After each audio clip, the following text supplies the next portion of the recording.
Hello বন্ধুরা, আজ তোমাদের সাথে শেয়ার করব আজকে লাল লটি শাকের রেসিপি। তো রেসিপিটি আমি কিভাবে বানাচ্ছি সেটা আগে সবার প্রথম তোমাদের দেখিয়ে দিচ্ছি। আমি কী কী উপকরণ নিয়েছি। আমি এখানে নিয়েছি আলু, কুমড়ো, পুঁতরি, ঝিঙে, আর নিয়েছি কাঁচা ছোলা, আর ফোড়নে দেওয়ার জন্য তেজপাতা, শুকনো লঙ্কা আর ফোড়ন, 5 ফোড়ন নিয়েছি। আর এখানে আমি সবজিগুলো কীরকম কেটেছি সবটাই তোমাদের দেখিয়ে দিচ্ছি। আমি আলু আর ঝিঙেটা কীরকম কেটেছি, কুমড়ো আর কুঁদরিটা একটু বড় বড় সাইজ করে কেটেছি। এরকমভাবে এই সবজিগুলোকে সব কেটে ধুয়ে পরিষ্কার করে নিয়েছি। এরপর আমি লাল শাকটাকেও দেখো বেশ সুন্দরভাবে কেটে নিয়েছি। বেশ একটু পাতাগুলো বড় বড় করে রেখেছি আর ডাঁটিগুলোকে একটু ছোট ছোট আকারে কেটেছি। এইরকমভাবে শাকটাকে কেটে পরিষ্কার করে ধুয়ে রেডি করে জলটা ছড়িয়ে নিয়েছি। এরপর কড়াইতে একটু তেল দিয়ে দিয়েছি আর গ্যাসটাও অন করে দিয়েছি। দিয়ে এই গ্যাসের মধ্যে কড়াইয়ের মধ্যে যে তেলটা দিয়েছি, তেলটা একটু গরম হয়ে আসলে দিয়ে দেবো ফোড়নটা। আর ফোড়নটাকে একটু ভাজা ভাজা করে নেব। ফোড়নটা যখন ভাজা হয়ে আসবে, দেখবে একটা মিষ্টি গন্ধ বেরিয়ে আসবে, তখন আমি এখানে অ্যাড করে দেব একটা বড় সাইজের পেঁয়াজের কুচো। পেঁয়াজের কুচোটা একটু নাড়াচাড়া করে ব্রাউন কালার করে ভেজে নেব। নমস্কার বন্ধুরা, ব্লগস উইথ রূপা চ্যানেলে আপনাদের সবাইকে স্বাগত জানিয়ে আবারও প্রতিদিনের নেই একটি নতুন রেসিপি নিয়ে হাজির হয়েছি। রেসিপিটি হচ্ছে লাল লটি শাকের রেসিপি। এটা খেতে ভীষণ ভালো এবং প্রচুর পরিমাণে আয়রনযুক্ত থাকে। এটা বাচ্চা থেকে বড় সবার পক্ষে কিন্তু ভীষণ উপকারী।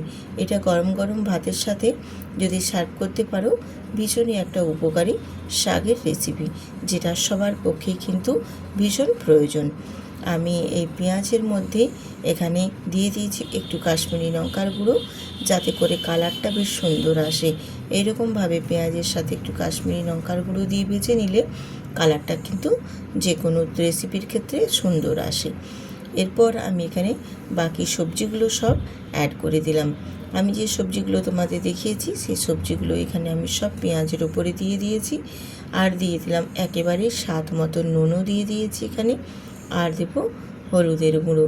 আর এখানে কিন্তু কোনো মশলা আমি অ্যাড করব না, গুঁড়ো মশলা। এবারে সবজিগুলোকে খুব ভালো করে নাড়াচাড়া করে একটু কষিয়ে নেব। যে কোনো সবজিগুলো আগে যদি একটু কষিয়ে নেওয়া হয় তেলের মধ্যে, তাহলে সবজির যে একটা কাঁচা গন্ধ থাকে সে গন্ধটা কিন্তু একেবারেই চলে যায়। আর সবজিগুলোকে যখন এরকমভাবে একটু কষিয়ে কষিয়ে রান্না করবে, সেই সবজির স্বাদ কিন্তু আরও সুন্দর এবং টেস্ট বেশি আসে। এরপর একটু ঢাকনা দিয়ে কয়েক সেকেন্ড একটু আমি ঢেকে দেব। ঢাকনাটা খুলে কয়েক সেকেন্ড পর আবার ফিরে এসেছি। সবজিগুলো দেখো বেশ ভালো মতো কিন্তু একটু কষানো হয়ে গেছে আর তেলটাও বেশ ছেড়ে বেরিয়ে গেছে। তোমরা নিশ্চয়ই দেখেই বুঝতে পারছো, আমি যে তোমাদের দেখিয়ে দিচ্ছি। ঠিক এই পর্যায়ে আমি এখানে মশলা হিসেবে ব্যবহার করব সর্ষে আর পোস্ত বাটা। তো সর্ষের পরিমাণটা একটু বেশি আছে, পোস্তর পরিমাণটা একটু কম আছে। এইভাবেই আমি এখানে মশলাটা রেডি করে নিয়েছি। মশলাটাকে খুব ভালো করে আমি শিলনোড়াতে পেস্ট করেছি, তোমরা চাইলে মিক্সিতেও এটা বেটে নিতে পারো। দিয়ে আমি সবজিগুলোর সাথে মশলাটাকেও একটু নেড়ে চেড়ে কষিয়ে নেব। এইভাবে মশলার সাথে সবজিগুলো কষিয়ে নিলে মশলার স্বাদটাও বেশ সুন্দর আসে। আর এরপর এখানে অ্যাড করে দিলাম আমি কেটে রাখা জল ঝরানো শাক, যে আমি জলটা ঝরিয়ে শাকটাকে সুন্দর করে ধুয়ে রেডি করেছিলাম, সেই শাকটা এখানে দিয়ে দিলাম। দিয়ে শাকটা দিয়ে আমি একটা ঢাকনা দিয়ে ঢেকে দেবো। যেহেতু আমার শাকটার পরিমাণটা অনেকটাই আছে, একটু ঢেকে দিলে কিন্তু বেশ সুন্দরভাবে শাকটা নরম হয়ে যাবে।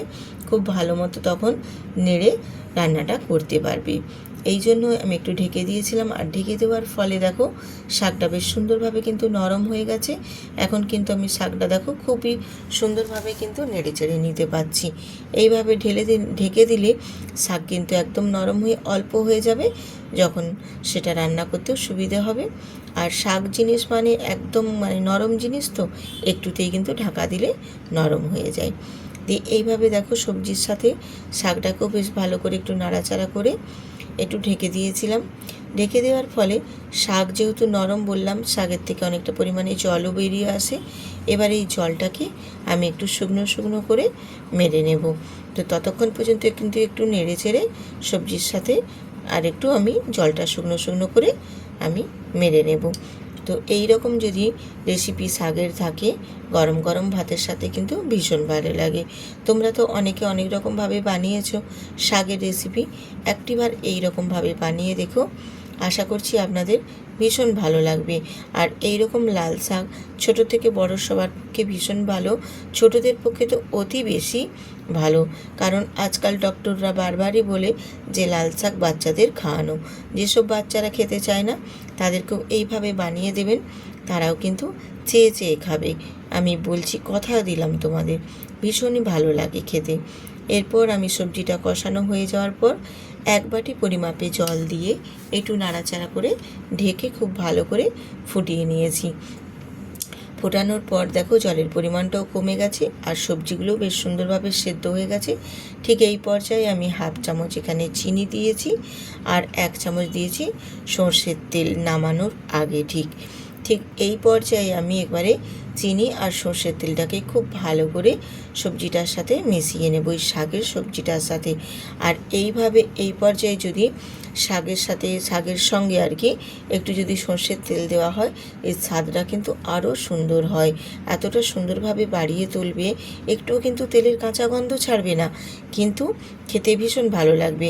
যেহেতু আমি তেলটা আর চিনিটা দেওয়ার পরে কিন্তু আবারও একটু কুক করে নিয়েছি আর একটু খুন্তি দিয়ে নাড়াচাড়া করে ঘাঁটা ঘাঁটা করে একটু তরকারিটা একটু ঘাঁটা ঘাঁটা করে দিয়েছি, যাতে করে সবজিগুলো একদম যেন না গোটা গোটা থাকে, একটু আধো আধো ভেঙে যাবে আর সবজিটাও বেশ একটু গামাখা গামাখা হয়ে যাবে। সেই পর্যায়ে পর্যন্ত আমি একটু নাড়াচাড়া করে রান্নাটাও করে নিয়েছি।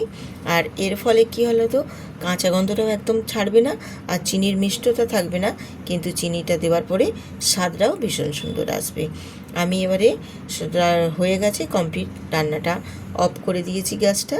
তারপর তোমাদের নামিয়ে দেখিয়ে দিচ্ছি যে এই শাকের রেসিপিটি কত সুন্দর হয়েছে। যদি ভালো লেগে থাকে অবশ্যই কিন্তু ভিডিওটিতে একটি লাইক দিয়ে সুন্দর করে কমেন্ট করে দেবেন। আর যেসব নতুন নতুন বন্ধুরা আজকে আমার এই ভিডিওটি দেখছেন অবশ্যই কিন্তু ভিডিওটিতে একটি লাইক দিয়ে সাবস্ক্রাইব করে বেল আইকনটি প্রেস করে রাখবেন। আর আমার পুরনো বন্ধুদের অসংখ্য অসংখ্য ধন্যবাদ আমার প্রতিদিনের ন্যায় আমার ভিডিওর সাথে আমার পাশে জুড়ে থাকার জন্য।